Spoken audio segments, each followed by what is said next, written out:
Assalamualaikum warahmatullahi wabarakatuh. Berjumpa lagi dengan topik bahasan kali ini mengenai persediaan.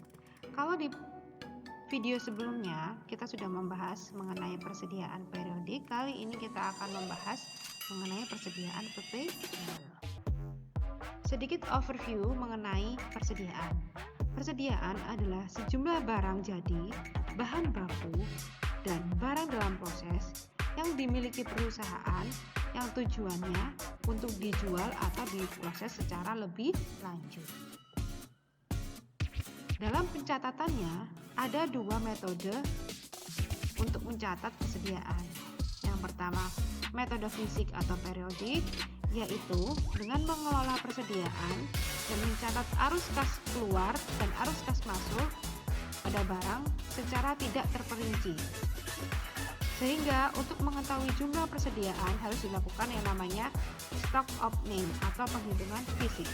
Sementara dengan menggunakan metode perpetual, setiap persediaan harus dicatat secara terperinci kapan barang itu masuk, kapan barang itu keluar, beserta harganya. Nah, pencatatannya ini dilakukan menggunakan kartu stok persediaan. Sama seperti metode fisik, di metode perpetual ada 3 jenis penilaian, menggunakan LIFO, menggunakan FIFO, dan menggunakan average. Kalau LIFO first in first out, kalau FIFO sama seperti di metode fisik, di metode perpetual ada 3 jenis penilaian, yaitu LIFO, FIFO, dan average.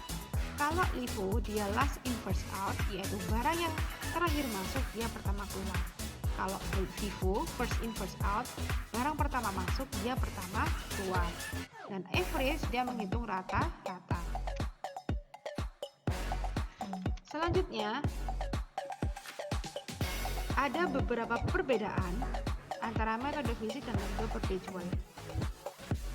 Tidak hanya bagaimana mereka menghitung harga pokok penjualannya, tetapi bagaimana saat melakukan pencatatan atas penjurnalannya. Di sini ada tabel.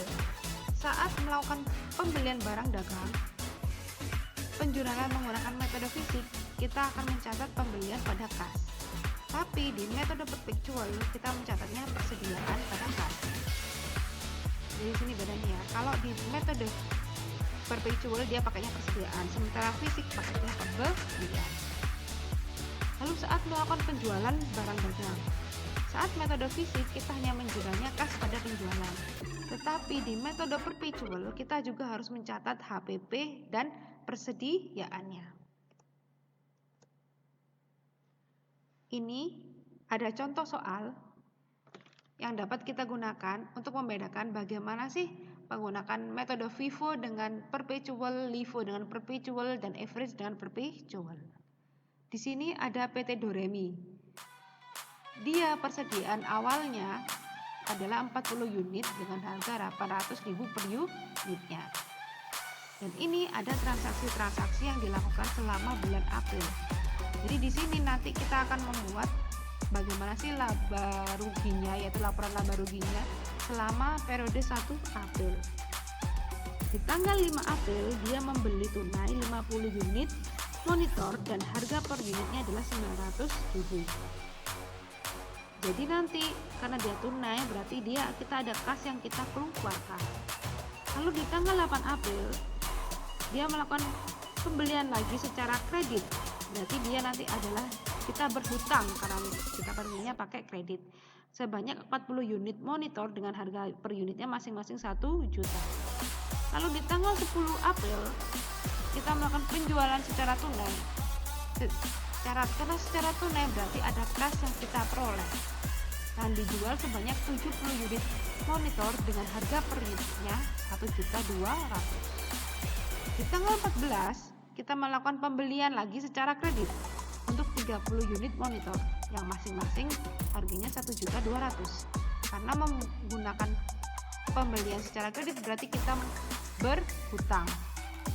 Di tanggal 22 ada penjualan secara kredit Karena penjualannya ini secara kredit, berarti kita mencatatnya sebagai piutang karena tidak ada kas yang kita terima.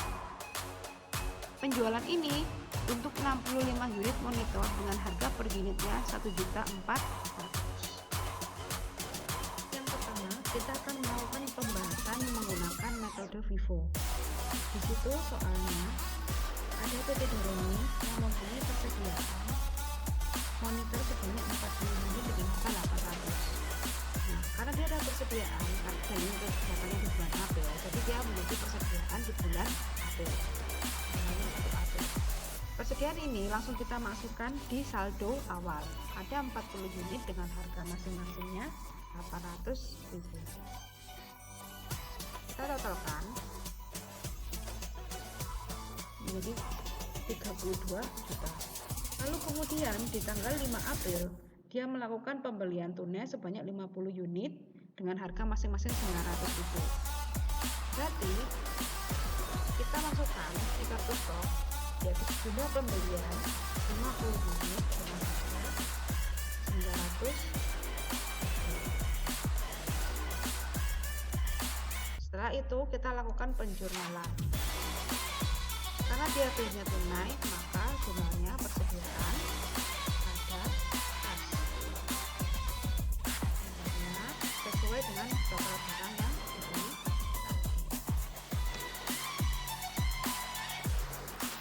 Nah, jangan lupa dari pembelian ini kita juga catat di saldo.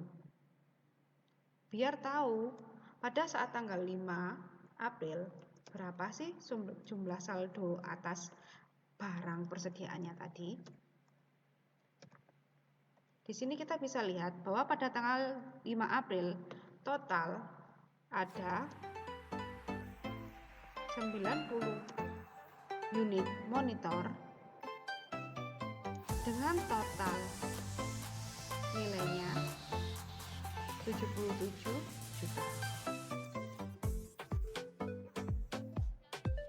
Transaksi berikutnya adalah pada tanggal 8 April.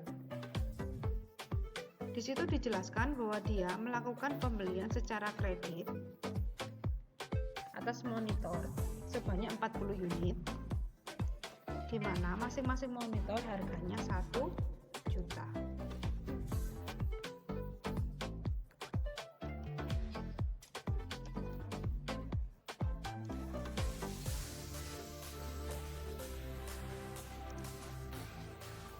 Karena dia pembeliannya menggunakan kredit, jadi jurnalnya persediaan pada utang usaha. Mau pakai utang dagang juga tidak apa-apa. Nilainya senilai persediaan tersebut. Jangan lupa lagi, tanggal 8 April kita harus memindah berapa sih jumlah saldonya. Karena tidak ada penjualan, berarti kan sama.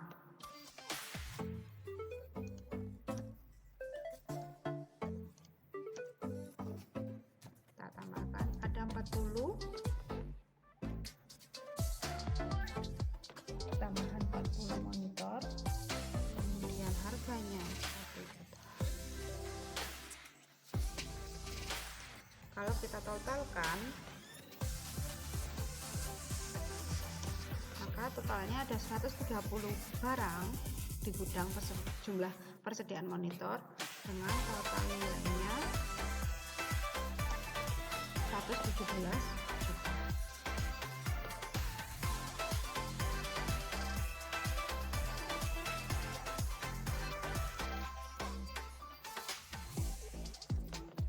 Kemudian di tanggal 10 April ada penjualan sebanyak 70 unit monitor, harga jualnya 1.200.000 per unit. Yang pertama kita lakukan adalah mencari berapa sih harga pokok penjualannya. Transaksi 10 April yang dijual ada 70 unit. Kita lihat di saldo 70 unitnya dari first in first out, berarti yang kita ambil dulu adalah yang pertama. Yang pertama dengan harganya ada 40 barang dengan harga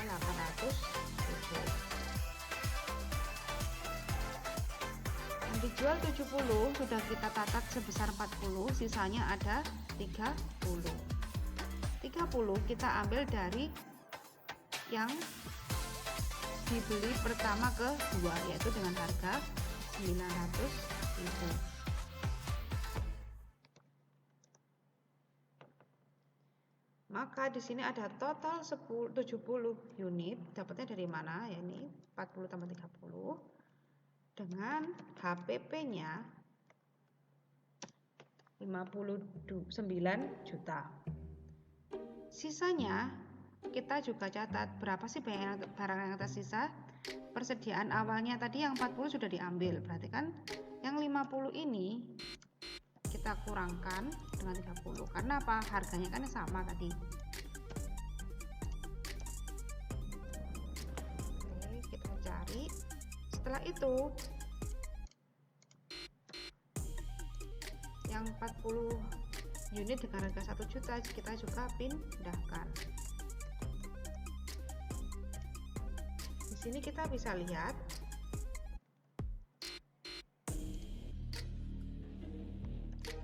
bahwa pada tanggal 10 April terjadi penjualan sebanyak 70 unit dengan nilai penjualannya HPP 59 juta. Dan pada tanggal tersebut sisa persediaan ada 60 unit dengan total nilainya 58 juta. Kita buat penjualannya tanggal 10 April. Dia penjualannya dilakukan secara tunai, maka jurnalnya kas pada penjualan. Lalu kita juga mencatat berapa sih HPP-nya, maka HPP pada persediaan.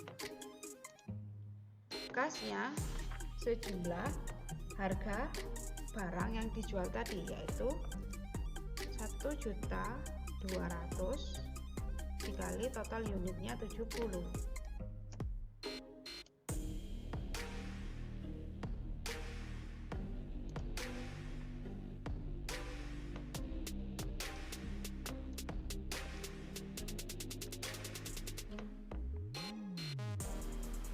Kemudian untuk HPP-nya, yaitu kita lihat di kartu stok tadi ada 59 juta. Kita tandai di sini. Selanjutnya di tanggal 14 April ada pembelian lagi secara kredit sebanyak 30 unit. Harga belinya adalah 1.200.000.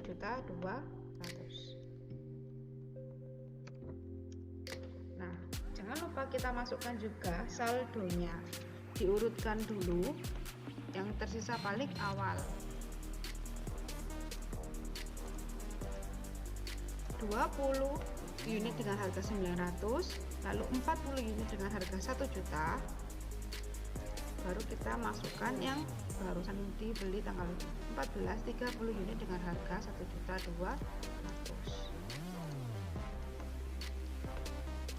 Kita kalikan masing-masing dan kita bisa tahu total persediaan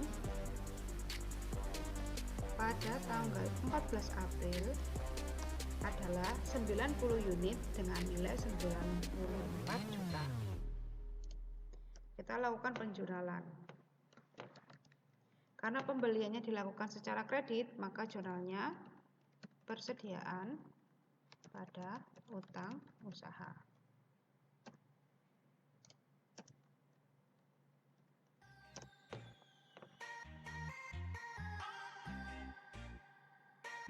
Di tanggal 22 April ada transaksi penjualan secara kredit terhadap 65 unit, di mana dijualnya 1.400.000. Jadi kita harus mencari HPP-nya dulu.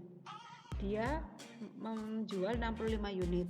Di kartu stok bagian saldo tersisanya ada 20 unit dengan harga 900.000. Jadi ini kita ambil duluan.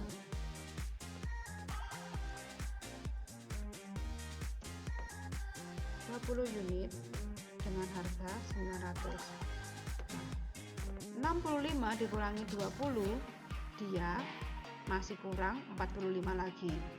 Jadi kita ambil dari yang kedua, yaitu 40 unit dengan harga 1 juta. 60 dikurangi 20, 65 dikurangi 20 lalu dikurangi 40, masih kurang 5 lagi. 5 kita ambil dari yang unit yang 30 dengan harga 1.200.000.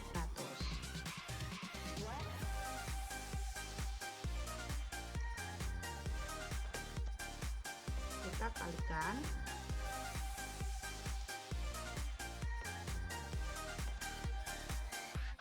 Maka ketemu 65 unit ini tadi HPP-nya adalah 64 juta. Ini bisa kita jurnal 22 April. Karena belinya dia menjualnya secara kredit, maka dia piutang usaha.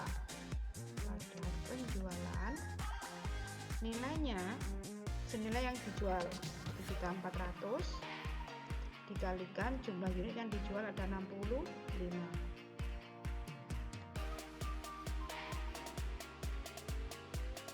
Lalu HPP-nya pada penjualan sesuai dengan yang ada di kartu stok.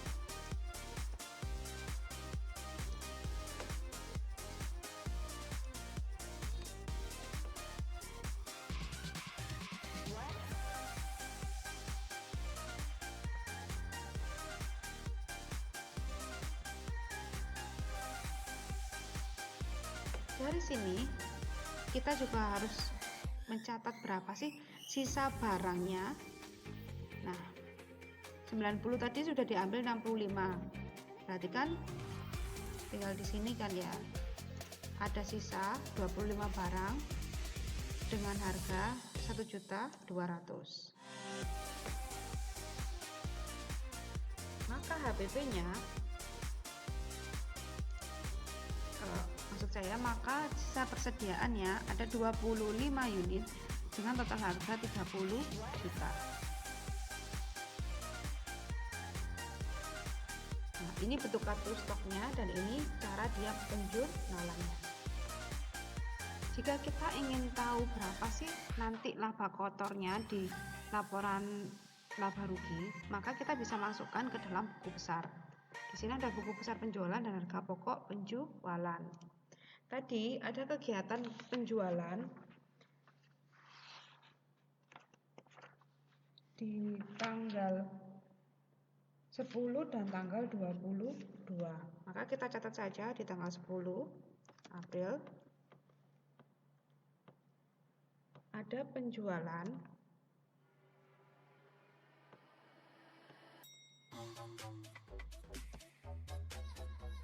nilainya di sebelah kredit 84 juta, saldonya 84 juta.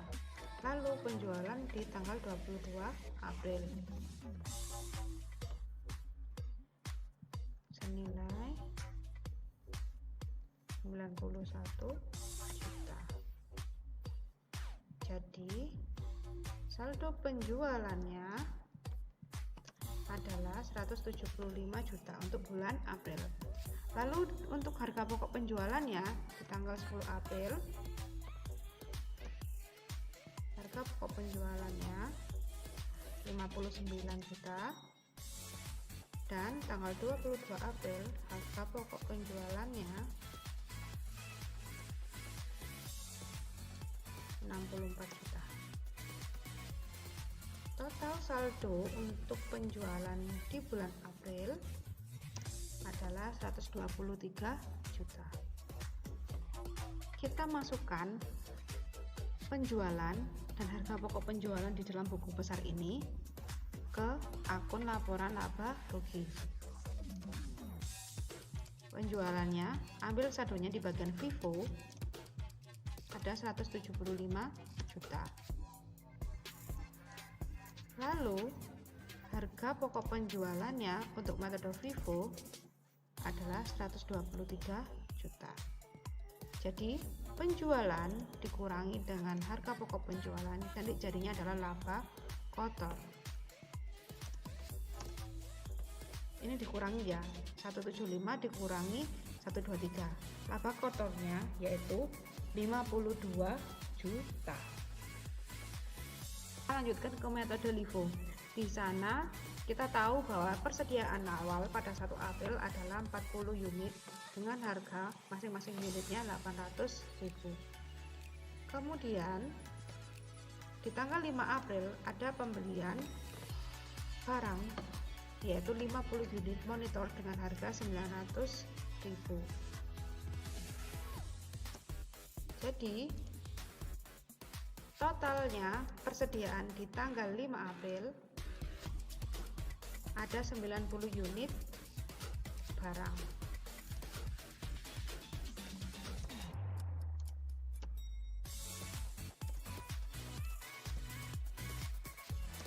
Jangan lupa kita lakukan penjualan untuk pembelian di tanggal 5 April. Pembeliannya secara tunai, maka jurnalnya persediaan pada kas. Nilainya 45 juta.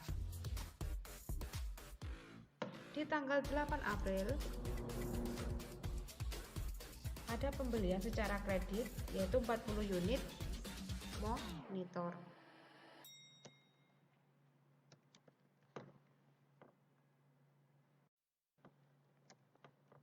Harga per unitnya 1 juta.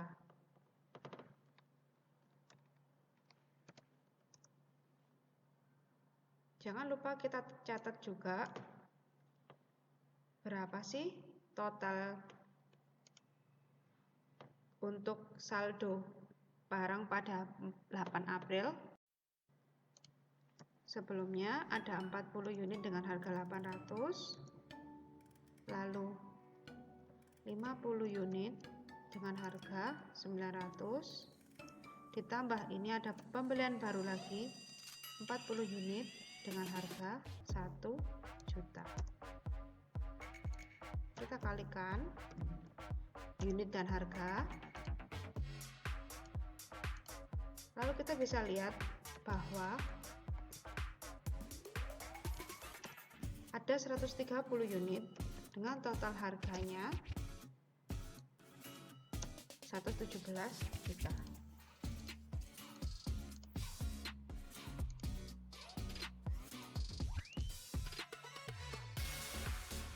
Untuk pembeliannya karena dia menggunakan kredit, maka jurnalnya persediaan pada utang usaha.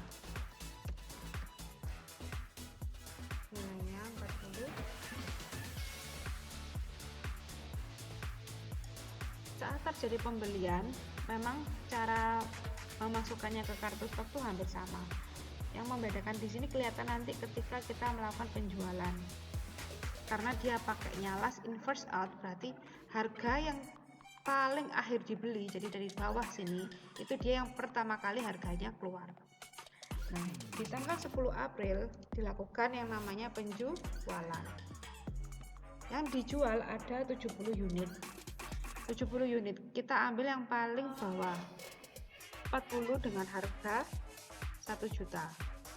Kenapa ambil yang paling bawah? Karena dia last in first out tadi. 70 unit sudah diambil kita 40, berarti sisanya 30 kita ambil dengan harganya 900, jadi 30 unit yang kita ambil harganya 900. Kita kalikan total HPP nya ketemu untuk 70 unit yang dijual di tanggal 10 April adalah 67 juta. Dari sini kita bisa jurnal dulu 10 April. Dia penjualannya menggunakan tunai berarti kas. Pada penjualan harga jualnya adalah 1.200.000 untuk 70 unit.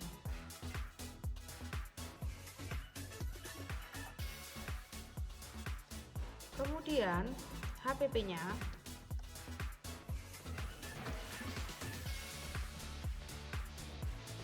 adalah 67 juta. Dari sini kita bisa cari berapa sih sisa barangnya. Tadi kan sudah diambil, yang 40 sudah selesai ambil. Nah, yang 50 dengan harga 900 keambil 30 unit. Jadi sisa 20 unit. Lalu ini jangan sampai keliru ya. Sisanya yang terakhir yaitu 40 unit dengan harga 800. 40 unit dengan harga 800. Taruh yang paling atas sendiri, lalu 20 unit dengan harga 900 itu di selanjutnya. Jangan sampai kebalik. Totalnya nanti sisanya ada 60 unit yang tersisa di tanggal 10 April. HPP-nya 50 juta.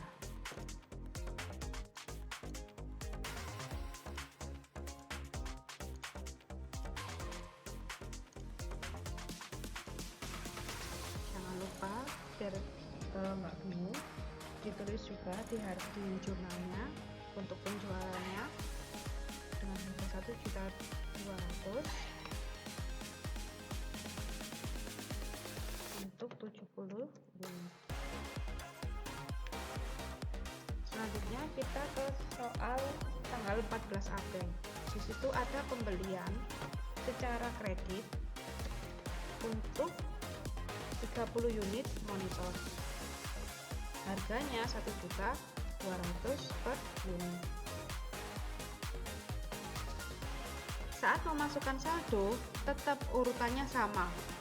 Yang paling tersisa di awal ada 40 unit dengan harga 800.000, lalu sisa kedua yaitu 20 unit dengan harga 900.000, dan kita masukkan dari pembelian tadi yaitu 30 unit dengan harga 1.200.000.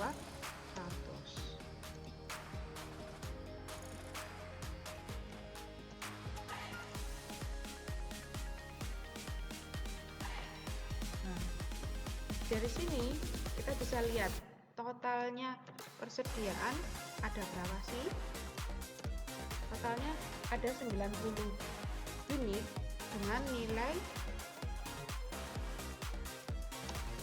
86 juta.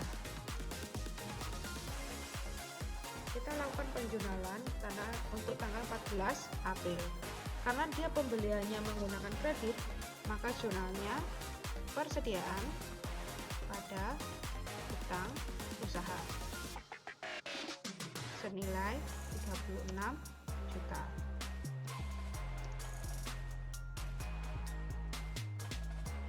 Transaksi selanjutnya adalah penjualan di tanggal 22 April. Ada 65 unit yang dijual. Karena dia last in first out, berarti diambil yang harga paling terakhir dibeli itu untuk dijual. 65 unit kita ambil dari harga ini dulu, 30 unit dengan harga 1.200.000. Untuk 65 unit yang kita perlukan berarti 30 habis semua. 60 kita sudah ambil tadi 30, berarti sisanya 35 lagi. Kita ambil yang 20 unit dengan harga 900.000. Sudah kita ambil 50 unit, sisa kurangnya 15. Berarti 15 kita ambil dari harga 800. Kita kalikan semuanya.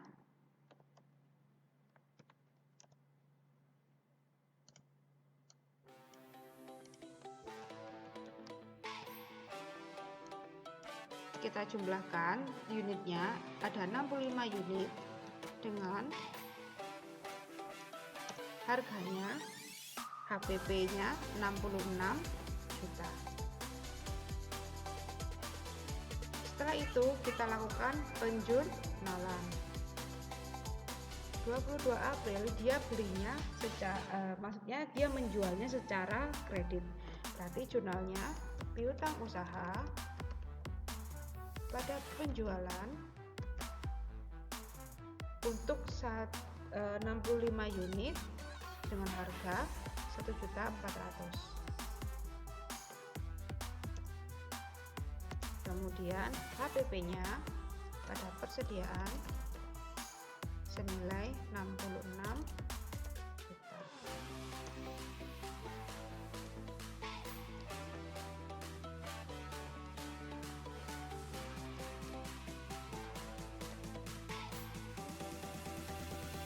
Dari sini kita bisa lihat total saldonya, persediaannya yang tersisa itu berapa sih? Karena tadi yang terakhir kan diambilnya dari harga 800, berarti kan dari 40 barang di harga 800 yang sudah diambil 15-nya, ada sisa 25 barang. Persediaan akhirnya yaitu 20 juta.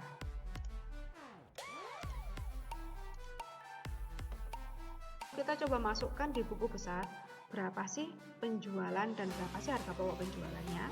Tadi ada penjualan di tanggal 10 April. Tanggal 10 April dia jualnya 84 juta. Lalu tanggal 22 April dia menjualnya 91 juta.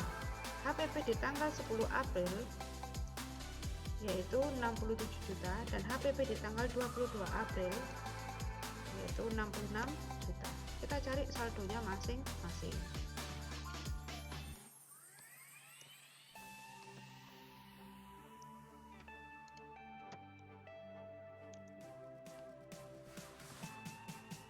Saldo untuk penjualan di buku besar yaitu 175 juta dan saldo harga pokok penjualan di buku besar yaitu 133 juta. Kalau kita lihat saldo penjualan pakai metode apapun dia akan sama. Yang membedakan adalah bagaimana sih harga pokok penjualannya. Coba kita cek untuk laporan laba ruginya. Penjualan kita masukkan, tadi ada 175 juta. Kemudian harga pokok penjualannya saldonya 133 juta.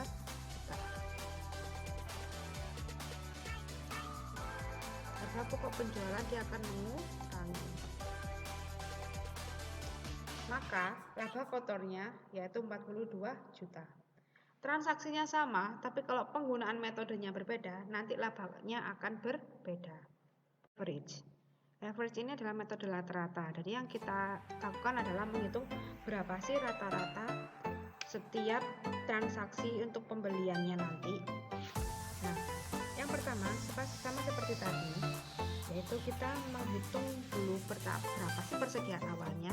Tanggal 1 April ada saldo 40 unit dengan harga 800.000.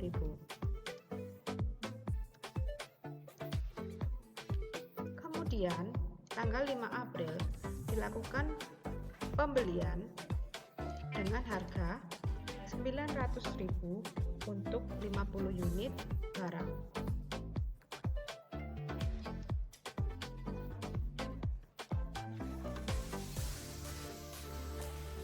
Nah, sekarang kita hitung rata-ratanya berapa sih? Sekarang hitungnya kita jumlahkan saja totalnya berapa. Unit awalnya tadi 40 ditambah dengan unit yang dibeli 50, jadi totalnya ada 90 unit. Lalu nilainya kita tambahkan. Nilai awal totalnya 32 juta ditambahkan total nilai pembelian tadi 45 juta. Untuk tahu berapa harga per unitnya, kita cari dari nilai dibagi dengan total unitnya. Jadi di tanggal 5 April ada 90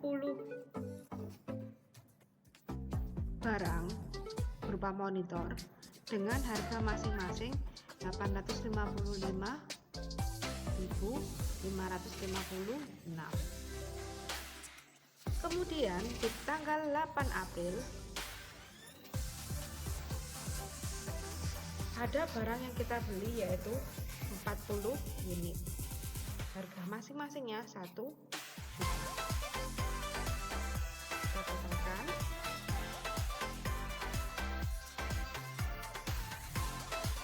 Total 40 juta. Sama seperti tadi, kita tandai dulu. Total di tanggal 5 kita tambahkan yang baru kita beli.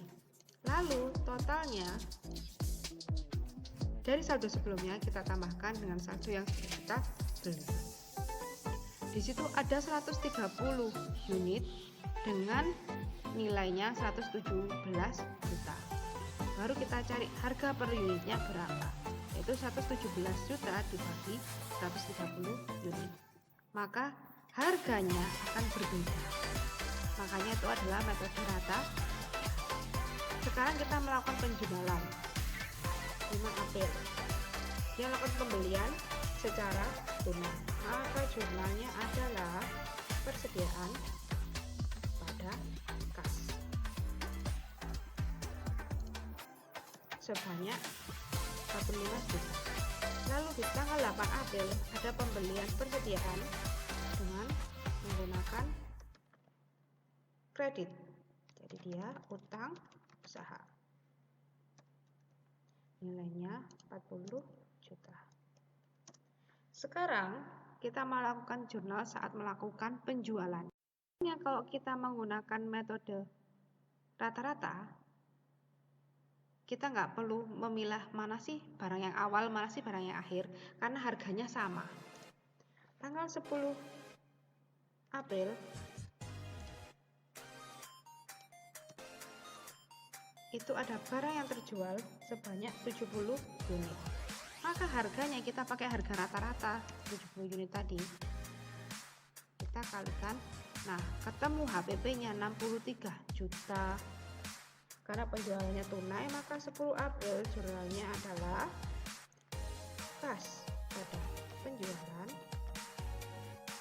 HPP pada persedi.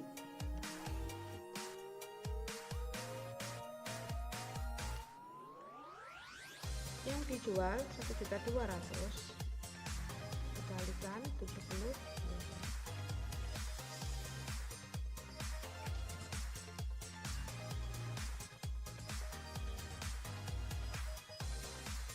HPP-nya yaitu 63 juta. Kita cari dulu saldo sisanya. Karena sudah diambil 70%, 70 berarti 130 dikurang 70 unit. Harganya sama pakai yang terakhir 900.000. Sisanya 54 juta. Ya, di tanggal 14 ada pembelian lagi menggunakan kredit sebanyak 30 unit dengan harga 1.200.000.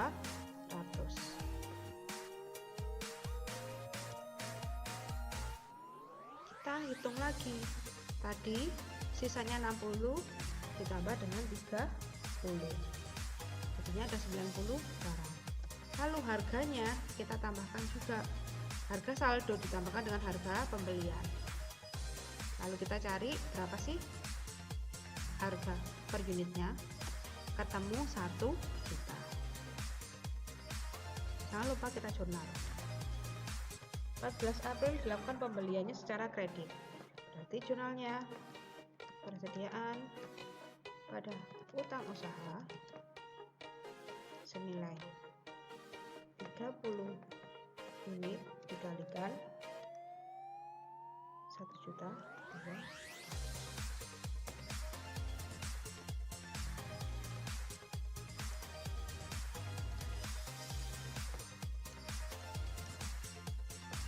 Selanjutnya di tanggal 22 April ada penjualan secara kredit sebanyak 65 unit. Nah, kita cari HPP-nya. 65 unit kita ambil HPP-nya dari yang terakhir, yaitu rata-rata terakhir yaitu 1 juta. Berarti HPP-nya ketemu 65 juta. Tanggal 22 April kira jurnal penjualannya dilakukan secara kredit, jadi jurnalnya adalah piutang usaha pada penjualan 65 unit dikali harga jualnya 1.400.000. Untuk HPP-nya pada persediaan ketemunya 65 juta.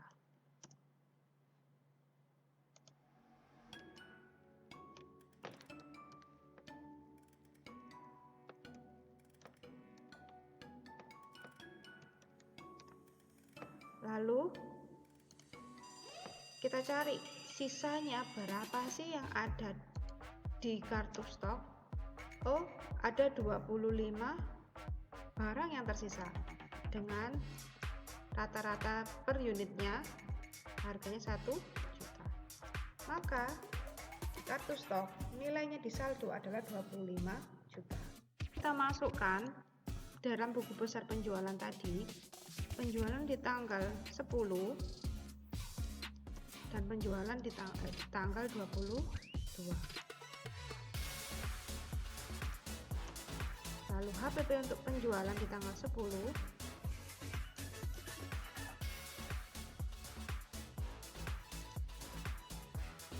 dan HPP untuk penjualan di tanggal 22.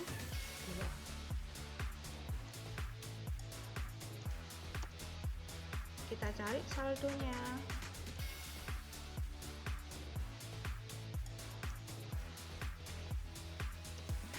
Ketemu penjualannya 175 dan untuk HPP-nya ketemu 128. Dari sini kita masukkan ke laporan laba rugi. Penjualannya 175. Lalu HPP-nya ini mengurangi ya 128. Penjualan dikurangi harga pokok penjualan sama dengan laba kotor. Ketemu laba kotornya 47. Beda metode, beda laba. Oke, sekian pertemuan kita kali ini. Kita jumpa lagi di pertemuan selanjutnya.